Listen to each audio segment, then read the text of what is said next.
ನೋಡಿ ಫಾಲ್ನ ಸ್ಟಿಚ್ಚು ಮಾಡಿದ್ದೆ ನಾನು, ಆದರೆ ನೋಡಿ ಇಲ್ಲಿ ಪರ್ಫೆಕ್ಟಾಗಿ ಬಂದಿದೆ. ಆದರೆ ಇಲ್ಲಿ ನೋಡಿ ಕುದಿ ಕುದಿ ಬಂದಿದೆ ನೋಡಿ, ಈ ಥರ ಇಳ್ಕೊಂಡಂಗೆ. ಈ ಥರ ಯಾಕೆ ಬರುತ್ತೆ ಅಂದರೆ ನಾನು ಹಾಗೂ ಇಲ್ಲಿ ಕ್ಲಾತು ಈ ಬಾರ್ಡ್ರ್ ಬಂದಿರುತ್ತಲ್ವ, ಇದು ಕ್ಲಾತನ್ನು ಎಳ್ಕೊಂಡಿರುತ್ತೆ ಬಾರ್ಡ್ರ್ ಬಂದಿರೋ ಕಡೆ, ಮೇಲೆದು ಹಾಗೆ ಪರ್ಫೆಕ್ಟಾಗಿರುತ್ತೆ.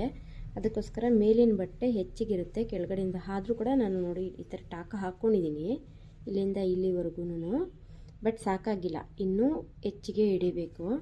ಅದಕ್ಕೋಸ್ಕರನೇ ಆ ಥರ ಬರ್ತಿದೆ.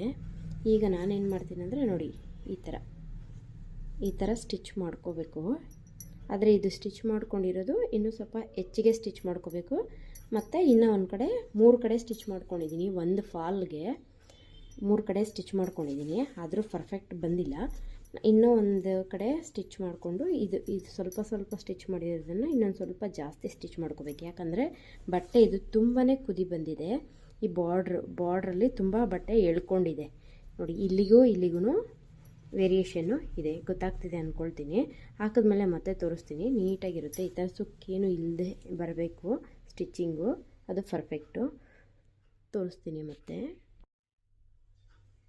ಈಗ ನೋಡಿ ಸ್ವಲ್ಪನೂ ಸುಕ್ ಅನ್ನೋದು ಒಂದು ಸ್ವಲ್ಪನೂ ಬರ್ದಿರ ಎಷ್ಟು ನೀಟಾಗಿ ಸ್ಟಿಚಿಂಗ್ ಅನ್ನೋದು ಬಂದಿದೆ. ಇಲ್ಲಿಗೂ ಸೇಮ್ ಕ್ಲಾತು ಯಾವ ರೀತಿ ನೀಟ್ ಸ್ಟಿಚ್ ಆಗಿದೆ ಅಂತ. ಫಾಲು ನಾವು ಸ್ಟಿಚ್ ಮಾಡ್ಕೊಳ್ಳೋದಕ್ಕೆ ಈ ಬಾರ್ಡ್ರು ಬಂದಾಗ ಮೇಲಿಂದು ತುಂಬ ಸುಕ್ಕಾಗ್ತಿರುತ್ತೆ. ಅದಕ್ಕೆ ಕಾರಣ ನೋಡಿ ಈ ರೀತಿ ಸ್ಟಿಚ್ ಮಾಡ್ಕೋಬೇಕು. ಪರ್ಫೆಕ್ಟಾಗಿ ಈ ಒಂದು ವಿಡಿಯೋದಲ್ಲಿ ತಿಳಿಸಿದ್ದೀನಿ ಅನ್ಕೋತೀನಿ. ಸಬ್ಸ್ಕ್ರೈಬ್ ಮಾಡ್ಕೊಳ್ಳಿ ಮತ್ತಷ್ಟು ವಿಡಿಯೋಗಳಿಗಾಗಿ. Thank you.